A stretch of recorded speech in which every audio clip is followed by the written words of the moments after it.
Bonjour à tous et bienvenue dans notre nouvel opus de ce mois de juin, et pour recevoir dans pleine page nos deux invités d'aujourd'hui. Le premier que j'ai l'honneur de vous présenter s'appelle Pierre Iborra, ce qui ne veut rien dire a priori, et qui est écrivain et qui va nous raconter son histoire. Pierre Iborra, c'est un auteur, on peut le dire, un peu iconoclaste.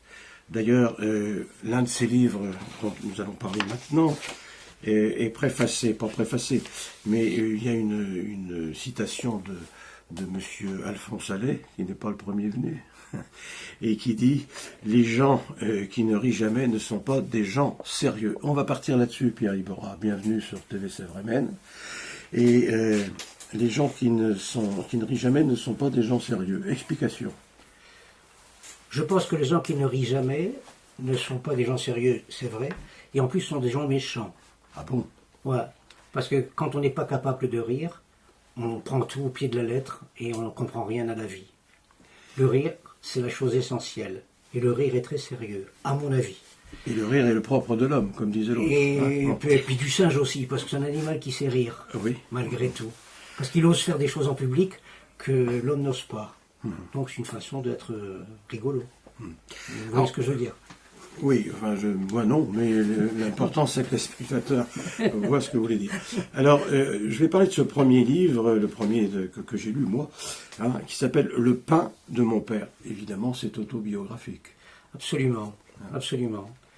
Le pain de mon père est un livre, moi j'ai vécu en Algérie, donc je suis pied noir, et je reviens sur mon enfance et sur la boulangerie de mon père. Et à travers ce livre... Vous êtes un fils de boulanger. Je suis un fils de boulanger. J'ai eu la femme du boulanger, mais vous êtes un fils ma mère était la femme du boulanger, mais je ne sais pas si elle a eu la même histoire. D'accord. Bon, elle ne me l'a pas dit.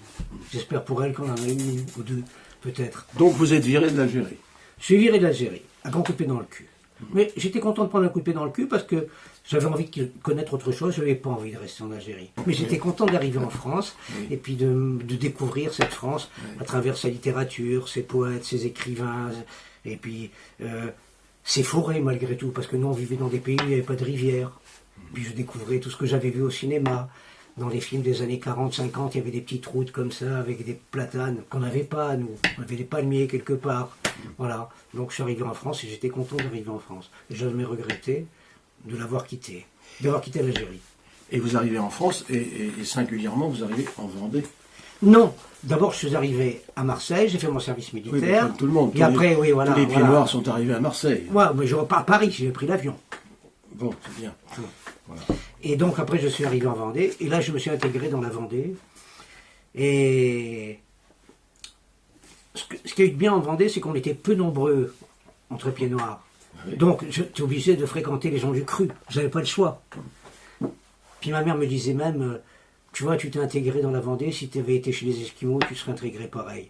Parce que finalement, où qu'on soit, on rencontre toujours des gens intéressants, qui nous amusent et qui nous font rire, et puis voilà, et c'est pour ça que la Vendée, et je suis un Vendéen, pas pur sucre, mais... Alors, votre papa, donc, Papa Iborra, le boulanger, d'où le titre, bien entendu, tout à fait adapté, Le pain de mon père. Voilà. Le pain de ma père. En parenthèse, j'indique que votre éditeur, c'est Eddy Livre, à Paris. On en reparlera un peu plus tard. Alors, Le pain de mon père, vous êtes à La Roche-sur-Yon, vous êtes en Vendée, qu'est-ce qui se passe? Alors, dans Le pain de mon père, non, je pars de l'Algérie. Je suis à travers la vitrine de la boulangerie de mes parents et je raconte ce que je vois dans les rues. Et mes bouquins sont faits de portraits de gens que j'ai rencontrés dans ma vie. Et je m'intéresse aux portraits parce que ce qui m'a enrichi, moi, ce sont les rencontres que j'ai pu faire dans ma vie. Et les gens m'intéressent. Je marche. Quoi qu'on me raconte, qu'ils sont bien, mal, j'y vais. Voilà. Et là, dans ce livre, je raconte, je n'ai pas d'énarque, j'en ai pas rencontré beaucoup, mais j'ai rencontré les gens de les rues.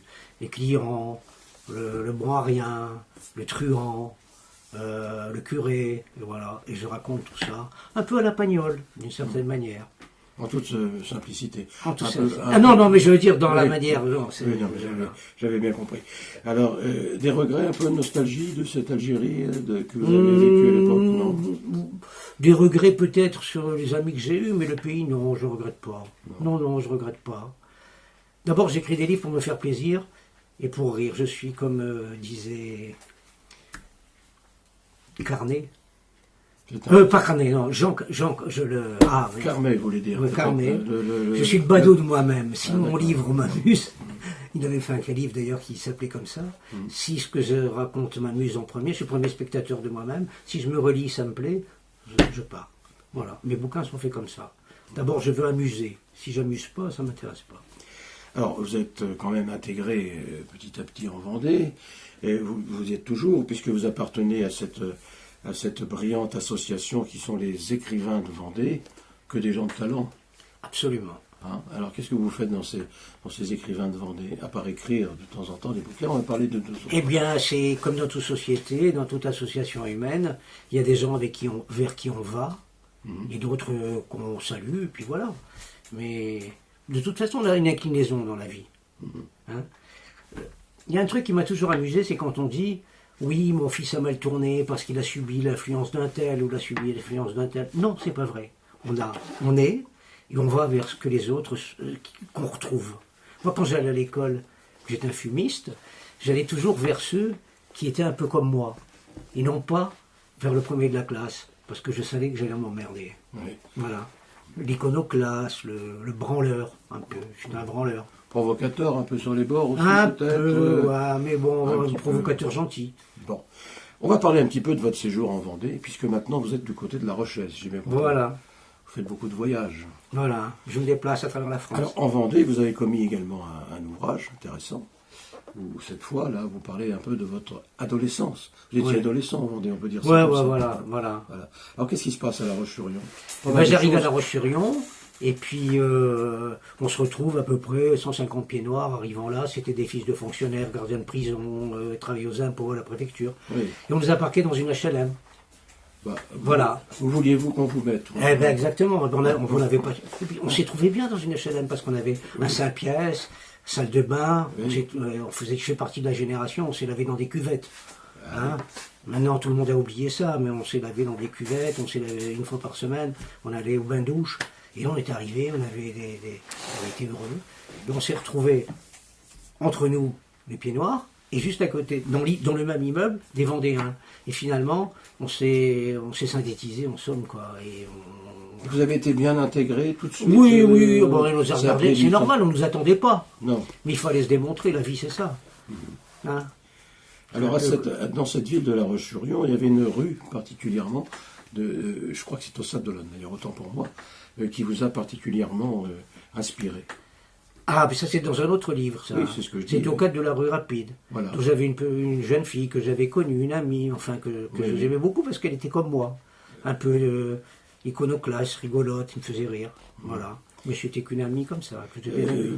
Pour le détail et pour l'anecdote, la rue rapide de Sable d'Olonne, je crois qu'elle fait 60 cm de large, quelque chose comme ça, non? Elle fait 60 cm de large et Oui, elle c'est fait une 20 grande- mètres de... Une grande avenue. Voilà, une grande avenue. Comme toutes les petites rues, la rue de l'Enfer, la rue Manuel, tout ce qui est au Sable d'Olonne. Et donc j'habitais à La Roche-sur-Yon, mais j'adorais les Sables d'Olonne et je adore toujours les Sables d'Olonne et j'y vais tout le temps. Quand j'ai l'occasion, j'y vais faire un tour. Et quand je retourne faire un tour au Sable d'Olonne, j'ai toujours l'impression d'être dans un tableau de Turner, avec une espèce de brume qui me rappelle ma jeunesse au sable. Et j'ai toujours ce sentiment. J'aime pas emmener d'autres personnes au Sable d'Olonne. J'aime bien aller tout seul. Parce que je retrouve l'atmosphère de mes 20 ans. Voilà. Et c'est une façon de rajeunir. Alors, Le Pain perdu, on vient d'en dire quelques mots. Alors, un autre roman de vous, Pierre Iborra, et qui s'appelle, cette fois, Le Pain perdu. Le pain perdu. Alors, On reste toujours pardonnez-moi, dans la boulangerie, quoi. bah oui, parce que Vous êtes le petit mitron. dans le pain la boulangère, le petit mitron, Oui, j'aime bien bah le oui. dire. Dans le pain perdu, mon père est parti d'Algérie, on est parti d'Algérie, mon père est mort en Algérie. Donc j'arrive en France, j'ai perdu la boulangerie de mon père, donc le pain était perdu. Voilà, c'est un... Oui, c'est Et là, je raconte ma vie et ma découverte de la France. Et ma découverte de la France, quand je suis arrivé en Vendée la première fois, je le dis d'ailleurs, j'arrive dans un pays où j'ai vécu avec des Arabes en Burnous, et là je trouve, la première fois dans le marché, le deuxième mardi du mois, Et là, vous avec des trouvez gens en blouse et sabots. Oui, c'est j'allais vous dire, des Vendéens en sabots, là. Et là, alors ça m'a fait drôle un petit peu. C'était dans le fond une autre manière, une autre vie que je découvrais. Et puis La Roche-sur-Yon, c'était pas grand-chose. Il y avait la rue Clémenceau, bien que ce fût un grand homme, avec un seul feu. Et à partir de 7 heures du soir, il y avait plein chat dans les rues. Voilà. Ça n'a pas beaucoup changé de vous avoir. Ouais, mais écoutez, je vais vous dire une chose. Ouais. Quand j'ai quitté La Rochelle pour partir à La Rochelle, on me vante La Rochelle, on me la vante, mais finalement, on n'aime que les endroits où on a vécu, avec des gens qu'on a aimés. Et quand je suis parti à La Rochelle, je me sentais un petit peu comme Napoléon en exil. Le fait d'avoir quitté La Rochelle, c'est aussi bête que ça. Bon. Alors, vous venez souvent, maintenant, vous êtes souvent présent en Vendée, on vous voit un peu partout. Là, quand vous êtes en Vendée, à cette époque-là, nous sommes dans les années 60 peut-être. Je suis dans les années, voilà, 63, 4, 5, voilà. L'année des Dauphines et l'année des Solex. Ouais, l'année des hommes. Ça complet. D'ailleurs, sur la couverture de votre livre, Le pain perdu, précisément, on voit au volant, non pas au volant, au guidon d'un vélo Solex. Qui était célèbre à Voilà, l'époque. mais alors là, il y a une petite tricherie, je Oui. peux l'avouer. Oui, Le Solex, je suis sur ma Solex et je suis Volé dans le Var. Ah. Dans le Var. Ah, vous êtes dans un... Donc vous avez triché ostensiblement. c'est bien. Ostensiblement, voilà. Mais j'ai triché que là-dessus. Oui, bon. Mais on peut tricher sur autre chose quand on écrit, on peut raconter n'importe quoi. Vous croyez? Je pense. Vous m'étonnez. Alors, un autre roman, moi, qui m'a plu beaucoup, cette fois, c'est Le Sable de la jeunesse. J'en parle aussi parce que vous avez obtenu avec ça le prix Gilbert Poteau, qui est un écrivain célèbre en Vendée, disparu il y a quelques années. Prix Gilbert Poteau de cette année, 2016. Oui, Et toujours chez le même éditeur. absolument. Nous sommes d'accord. Alors, parlez-nous un petit peu de ce sable de la jeunesse. C'est le sable, des sables? Non. Le sable, Oui. le sable, les traces. Oui. Je dirais un mot quand même pour la couverture. Oui, c'est un dites-moi, ami parce que- qui me l'a fait. On va essayer de l'avoir à C'est l'écran. un ami, je pense qui que est c'est- Jean-Claude Fauché, qui m'a fait cette couverture, qui m'a fait, pour le cadre de la rue rapide, il m'a fait aussi la couverture du cadre de la rue rapide. Pour mon prochain livre aussi, il me ferait une autre couverture. Alors, le sable de la jeunesse, je reviens sur l'Algérie, parce que je fais des allers-retours, je traverse la Méditerranée. Et là, je reviens sur ce que j'avais pas dit sur l'Algérie de l'époque, où je raconte. Je parle plus de moi dans ce livre, et je parle de mon père. Finalement, le pain perdu, c'est l'histoire de la boulangerie, mais là, je parle un peu plus de mon père. Parce que je l'ai perdu, j'avais 18 ans, il n'a pas connu l'homme que je suis devenu, finalement. Pour lui, j'étais un gamin, un branleur, un garçon. Hein. Et je reviens, je raconte ma découverte de la Casbah. Je parle d'un copain qui m'a montré plein de choses, que je foutais rien à l'école, qui m'avait pris sur sa coupe. Je raconte un peu la colonisation, les gens que j'ai connus à cette époque-là. Je raconte un autre, parce que le village où j'habitais en Algérie, c'était le village de la limite des interdits de séjour, où il y avait des barbeaux, des truands. Et quand j'étais gosse, j'ai vu ces personnes-là, dont un, dont je parle dans le livre, qui a fait partie du trafic des piastres en Indochine. Et il m'avait expliqué des choses pas mal, enfin les choses de la vie. Et puis il m'avait appris à tricher aux cartes. Ah, ça, c'est bien, ça. C'est bien. Mais j'ai appris plein de choses comme ça dans la rue, mais je me suis jamais brûlé les ailes. J'ai voulu apprendre plein de choses. Et il a eu une phrase magnifique, parce que quand ils sont venus l'arrêter pour l'histoire du trafic des piastres, 10 ans après, j'avais été le voir quand on l'a arrêté, et puis qui m'a dit une chose magnifique: ne t'occupe pas des gens comme moi, ton père est plus intéressant. Oui. Voilà. Et c'est ce genre de personne qui vous recadre, un petit peu comme Brassens. Je reviens à lui parce que Brassens, c'est un peu. J'aime pas le mot maître, ça a toujours une connotation de gilet rayé. Et ils avaient volé dans une bijouterie quand il était jeune. Puis c'est pour ça qu'il avait quitté Paris, qu'il s'était retrouvé à Place Forimont.